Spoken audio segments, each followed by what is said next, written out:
Et salut les gens, c'est Maxiane pour l'émission Radio Animée. Alors, effectivement, ça faisait longtemps qu'on s'était pas vu. Enfin, pas très longtemps si on se dit que cette émission est tournée. Oui, c'est oui, cette émission est tournée à la suite de l'émission précédente sur Slim, sur le slime, quoi, mais sur l'animé sur le slime. Mais bon, si vous n'avez pas vu cet animé, si vous ne le regardez pas et vous ne le suivez pas, déjà allez le suivre. Mais ça fait peut-être super longtemps. Et la preuve, hein, la preuve, j'ai dû sauter. L'épisode 4, du coup, qu'on ne va pas faire, de nanana Bunny Senpai, mais on va faire directement le 5. Alors pourquoi sauter le 4, hein? Parce que déjà, sauter quelque chose pendant les vacances, ça fait un peu plaisir, mais, mais bon, je divague, là, on parle de ma vie privée, tout le monde s'en branle, mais on embrasse les féministes, évidemment, qui nous écoutent. Mais voilà, je me suis dit, bon, ça serait peut-être pas grand-chose de parler d'un épisode qui est sorti il y a moult temps, et du coup, passons directement à la suite, je pars du principe que vous avez vu l'épisode 4 et on passe tout de suite à l'épisode 5. Néanmoins, c'est dur à dire, qu'avons-nous vu enfin, dites-moi cette phrase dans les commentaires, qu'est-ce qu'il faut dire? Qu'est-ce qu'on a vu? Qu'est-ce qu'on a vu dans l'épisode précédent? L'épisode 4 du coup. Eh bien, on a vu comment dire, une nouvelle apparition, une nouvelle sorte d'apparition du syndrome de la puberté, avec pour la première fois l'épisode qui ne se concentre pas sur la relation Mai et le personnage principal qui a un nom imprononçable, Azusakawa, je crois que c'est ça. Enfin, vous me corrigerez dans les coms. Malgré évidemment cette fameuse discussion au début, qu'il a plusieurs fois du coup, puisque le nouveau syndrome, évidemment avec le démon de je ne sais plus quoi, j'ai oublié, ça fait un bail, qui permet de revivre chaque jour, enfin voilà, de façon éternelle jusqu'à ce qu'il y ait quelque chose qui change. Mais du coup on l'a vu plusieurs fois, mais cette fameuse discussion, voilà, où après un mois lui dire sors avec moi tout le temps, et ben, elle accepte enfin, et ça c'est beau. Jusqu'au moment où malheureusement il se passe une couille, évidemment, le fameux quiproquo qu'il y a dans tous les animés Slice of Life, mais différemment. Parce qu'on va pas se mentir, cet animé est vachement différent et c'est ce qui le rend si intéressant. Avec évidemment Mai Mai, qui voit voilà, et ben voilà le personnage principal sur évidemment le quiproquo à la japonaise, sur sa jeune cadette Tomoe, je crois, là, en seconde, elle s'appelle Tomoe, il me semble. Vous me le direz dans les cas, vous me corrigez si je me trompe.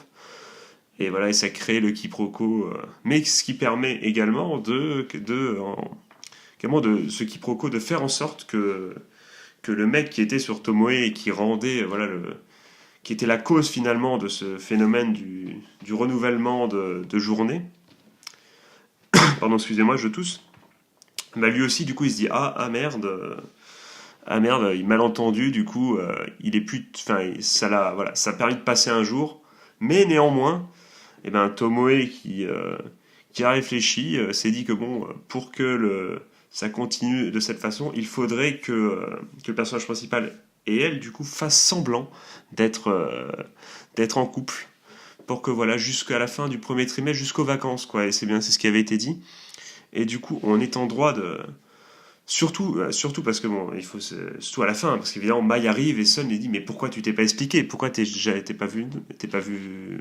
venir me voir, t'es pas vu venir me voir, très très belle phrase. Et pourquoi il est pas venu s'expliquer tout simplement. Et du coup ben voilà, on a le droit de se poser des questions, comment ça va se passer quand il va lui expliquer, comment Mai va-t-elle réagir. Est-ce que ce fameux phénomène du démon de je sais plus quoi va se reproduire.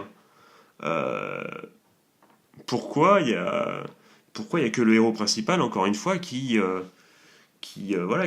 lui revit le même jour, qui lui se rend compte de ça. Pourquoi c'est toujours lui? C'est aussi intriguant quand même. Et, euh, et voilà, il y a plein de choses comme ça. On a envie de savoir ce qui va se passer, comment ça va se dérouler. Je ne sais pas. Dites-moi dans les commentaires comment vous pensez que ça va se passer. J'ai vu sur certains sites des commentaires qui disaient oh là là, ça sent tous les 4 épisodes ou les 3 épisodes un arc sur une jeune demoiselle. On verra bien. En tout cas, pour l'instant, voilà, ne crions pas au loup. On a le droit de s'intéresser à notre personnage, je pense. On n'est pas obligé de se focus totalement que sur Mai et le personnage principal, même si évidemment leur discussion et leur ping-pong oral est toujours aussi jouissif. Mais bon, on va bien voir. Qu'est-ce qui va, voilà, qu'est-ce qui va se passer. Voilà, est-ce qu'il va y avoir embrouille, est-ce qu'il va pas avoir embrouille. on a envie un peu qu'il embrouille quand même. Je sais pas vous, mais il y a ce côté un peu sadique, on a envie qu'il se fasse engueuler, qu'il y ait encore d'autres quiproquos et tout. Non, on n'a pas non plus envie que l'autre mec arrive et s'embrouille avec notre cher héros principal, mais on sait jamais. En tout cas, il y a plein de surprises. On va découvrir ça sans plus attendre. Je vous propose, voilà, de vous laisser avec les meilleurs moments. Vous bougez pas, sauf si évidemment vous n'avez pas vu l'épisode. Dans ce cas, allez le voir et vous revenez juste après.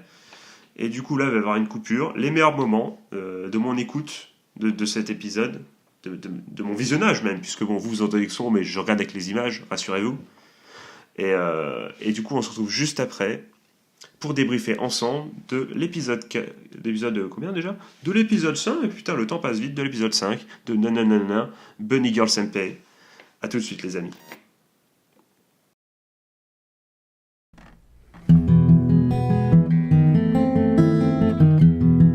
Les meilleurs moments.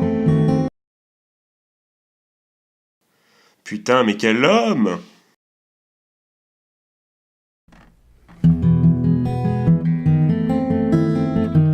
C'était les meilleurs moments. Et les gars, on se retrouve après cet épisode, bordel, mais quel épisode, les amis! Mais déjà, mais comme vous l'avez entendu dans les meilleurs moments, mais putain, mais quel homme, ce personnage principal dont je n'arrive toujours pas à retenir le nom, c'est incroyable. Mais qu'est-ce qu'il est fort, punaise, mais c'est incroyable. C'est un dieu pour moi, c'est un exemple. Déjà, pour dans la comédie, à chaque fois, il a la vanne qu'il faut. Enfin, je sais pas toutes les citer, mais c'était magnifique, quoi, quand elle lui donne son truc pour la pêche. C'est pour que je me rappelle tes fesses, mais c'est n'importe quoi, mais c'est. Quand Mai, au début de l'épisode, lui donne les habits pour la petite sœur et qu'il lui dit. Et qu'il sent qu'il fait c'est pour avoir ton odeur pendant une semaine ou un truc comme ça. Mais c'est magnifique, mais il y a tellement de vannes, il est trop chaud, il est au-dessus, le mec, il est au-dessus.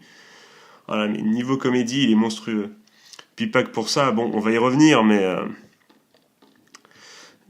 Que dire. Déjà, bon, on a un premier passage avec encore une fois un ping-pong entre Mai et le personnage principal, dont je me souviens jamais du nom. C'est incroyable. Où il lui explique et tout, avec ce passage touchant en plus, avec la petite sœur. Moi, ça m'a touché. J'avoue que de la voir sourire, la petite sœur, ça, c'est une vraie petite sœur. Voilà. Bon, malheureusement, ça, c'est une vraie petite sœur. Malheureusement, elle est comme ça à cause de conditions. Voilà. C'est horrible ce qui lui est arrivé, mais bon, c'est touchant. Franchement, ça m'a. Voilà, mon petit cœur a fondu, là, l'histoire d'un instant. Ça fait plaisir de voir qu'elle était heureuse d'avoir sa robe, là. Franchement, c'était cool comme passage, c'était cool. Sinon, après, j'ai eu l'impression d'avoir, comment dire, un super épisode, mais en même temps une leçon de vie. Comment dire, je sais pas où, mais on a senti qu'il y avait une petite morale avec le regard des autres et tout. C'était, voilà, avec ce personnage de Tomoe en détresse totalement, on le comprend, qui fait tout pour pour qu'elle soit acceptée, parce que bon, elle a peur d'être rejetée. On peut le comprendre, oui et non. Vu que c'est assez extrême, mais voilà, mais elle veut absolument avoir des amis parce qu'elle vient d'un autre lieu. Bon, elle se définit un peu elle-même comme une paysanne, entre guillemets, voilà, enfin une paysanne dans le mauvais sens du terme. Malheureusement, j'ai rien contre mes amis les paysans, évidemment, que j'embrasse, mais voilà, mais dans le sens, voilà, elle se prend pour une clodo face à des gens de la capitale, quoi, voilà. Alors que pourtant, bon, j'ai un ami qui vient de la capitale, bon, il est pas plus, voilà, que moi, mais bon, voilà. Et du coup, malheureusement, on voit tout de suite qu'elle est sur le mauvais chemin. On le sent tout de suite là. C'est voilà, le fait de vouloir absolument à chaque fois être là, même pas louper un jour de cours. Bon, entre guillemets, hashtag fragile. L'autre, elle tombe 5 minutes dans l'eau. Le lendemain, elle est enrhumée. Alors qu'en plus, elle a passé la journée avec les jambes à l'air. C'est qu'il faisait pas si froid que ça. Je suis désolé. Ou alors, tu mets un pantalon, même si c'est un rencard, mais un faux rencard en plus, mais bon, voilà, c'est que t'es un peu fragile quand même. Mais bon, moi ça fait réfléchir ce genre d'épisode. Bon, c'est tout simple, tu vas me dire, mais c'est à la fois tout simple de se dire que le regard des gens, faut pas s'en occuper. Mais c'est d'ailleurs ce qu'il dit, il a une phrase incroyable à l'infirmerie, je l'ai plus en tête, mais elle est vraiment incroyable cette phrase. Je vous conseille de relire, de réécouter pardon, cet épisode et de tomber sur la phrase où il dit qu'il en a rien à foutre du regard des gens. Il y a une phrase spéciale. Celle-là, je pense que celle-là, on peut tous la prendre et l'encadrer avec des lettres d'or comme ça dans notre chambre et ça pourrait nous être utile, parce que bon, c'est vrai que quand tu vois que c'est poussé à l'extrême comme ça, tu te dis, voilà. Et le pire, c'est que on n'est pas là pour débattre. C'est pas le principe. Quoique si, on est là pour débattre. Peut-être pas sur des sujets aussi graves, mais voilà, quand on voit certaines personnes, on peut se demander. On est en droit de se demander si vraiment la sociabilisation à outrance est bonne, quoi, et tout faire pour absolument être accepté par les gens, si c'est une bonne solution ou pas. En tout cas, ce que l'épisode semble nous montrer, c'est voilà comment dire, les conséquences malencontreuses que ça peut entraîner. Voilà, on voit que cette petite, elle est en détresse, malheureusement. Et d'ailleurs, le pire, c'est ça l'ironie, c'est qu'elle fait tout pour se faire accepter, elle fait tous les efforts possibles, et qu'est-ce qui se passe à la fin? Il y a des rumeurs sur elle, et tout le monde la dénigre. Et c'est bien la preuve que voilà, que quand on essaie absolument de se faire voilà, intégrer à un groupe et tout, et malgré tous nos efforts, à la moindre faiblesse, au moindre voilà, à la moindre connerie anodine, entre guillemets, et même peut y avoir quelqu'un de méchant qui vous brise votre truc. Donc à partir de là, moi j'ai envie de dire pourquoi voilà se faire chier absolument à suivre les autres si c'est pour que de toute façon quoi qu'il arrive on va bien trouver quelque chose sur vous. Autant vivre sa vie. Et je pense que c'est un peu parce que voilà le message caché derrière cet épisode. En tout cas c'est comme ça que j'ai ressenti. Et ça fait plaisir de voilà. Moi, quand j'ai vu les commentaires à la fin de l'épisode précédent qui disaient sur certains sites, oh non, il va y avoir un arc avec chaque meuf et tout, ça va être chiant. Moi, franchement, un épisode comme ça qui fait réfléchir, si à chaque fois il y a une réflexion sur s'il y a effectivement au bout de 3 épisodes une autre fille, franchement, si ça nous fait réfléchir comme ça, et ben c'est parfait aussi. Je veux dire, elle sert à quelque chose cette seconde. Elle est pas là pour faire du fan service. C'est pas la petite fille kawaii. Non, elle va nous apprendre un truc là. Enfin, elle nous apprend pas un truc, mais elle essaie de nous faire passer un message pour les plus jeunes d'entre nous peut-être. Et ça, c'est super sympa. Enfin, je trouve ça cool personnellement qu'on essaye d'utiliser l'art qui est finalement l'animation dans un but voilà de réflexion pour les jeunes, pour les problèmes qu'ils peuvent rencontrer, parce que bon voilà, elle est qu'en seconde, donc on pourrait se dire voilà, c'est normal qu'elles soient influencées. Et je vais éternuer les gens, je suis désolé.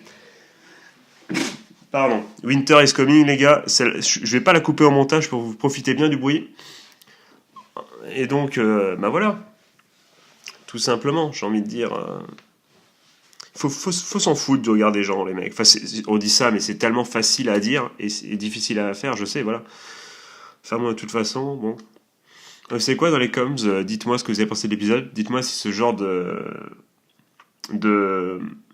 voilà, d'épisode un peu moralisateur, enfin, qui essaie de nous transmettre quelque chose, si vous trouvez ça intéressant, ou si vous préféreriez que l'histoire avance peut-être un peu plus, quoi, que l'histoire avance de ouf, mais si vous êtes content de la tournure un peu moralisatrice, enfin un peu critique, mais c'est pas vraiment de la morale, je veux dire, c'est moi qui interprète ça. Je veux dire, tu peux regarder l'animé sans interpréter ça de cette façon. Tu peux, voilà, rester au premier degré, mais de lecture. Mais voilà, dites-moi si ça vous plaît, ce genre de choses. Si par exemple, si vous aussi témoignez, si vous avez vécu ce genre de choses, peut-être, si vous avez vu ce genre de choses, c'est peut-être le moment aussi d'en parler dans les coms. Au contraire, c'est un lieu pour débattre les commentaires, donc allez-y si vous avez quelque chose à dire. Si ça vous a rappelé des souvenirs, allez-y les gars, allez-y. Il n'y a pas de honte évidemment, et on est là pour parler, on est une communauté, donc allez-y. C'est pas, c'est moins marrant tout de suite, mais voilà, mais c'est genre le sujet que des fois il faut aborder, c'est mieux d'en parler, donc n'hésitez pas. Du coup, voilà, et pour finir cet épisode, qu'est-ce qu'on voit à la fin? Ce que Mai redoutait un peu, elle le dit, hein, que lui n'a pas compris tout de suite, le personnage principal, dont je jure pour la prochaine fois je retiendrai enfin son nom. C'est qu'effectivement, on commence à comprendre quand elle regarde sur son ordi à la fin, la vidéo de Mai, et qu'elle se dit, t'es sûr qu'elle se dit, ah oui quand même elle est forte la conne, hein. Ça va pas être facile de la battre. Enfin moi je l'ai vu comme ça moi. Donc effectivement comme Mai l'avait dit, j'ai l'impression que la fausse petite amie est en train de se dire, ah finalement le prince charmant qui m'a sauvé, finalement ça serait bien si au lieu d'être mon faux petit ami ça devient le vrai. Et du coup il va peut-être avoir embrouille, et je pense que dans le prochain épisode c'est vers là que ça va se tourner, je crois, et que je doute qu'elle se satisfasse, dites-moi dans les coms, d'une d'une simple amitié. Dans tous les cas, les gars, c'était un épisode hyper sympa. J'attends la suite. Dites-moi dans les commentaires ce que vous avez pensé de tout ça. Ouais, non, j'ai hâte de voir la suite. Cet animé, c'est vraiment du bon. Et c'est génial d'avoir des animés comme ça. Franchement, c'est cool. Ça change. Car cet animé, avec des thèmes qu'on pourrait croire assez anodins, et sort totalement du lot. Et franchement, ça vaut le détour. Et on est vachement gâtés. Et ça, c'est super. Sur ce, les amis, je vais vous dire passez une bonne journée. Ou une bonne soirée. Ou joyeux Noël si c'est le jour de Noël. En tous les cas, je vous fais des gros bisous, les gars. Ne suivez pas la société comme des moutons. Kiffez votre vie. Je vous fais des bisous. À la prochaine. Tchuss.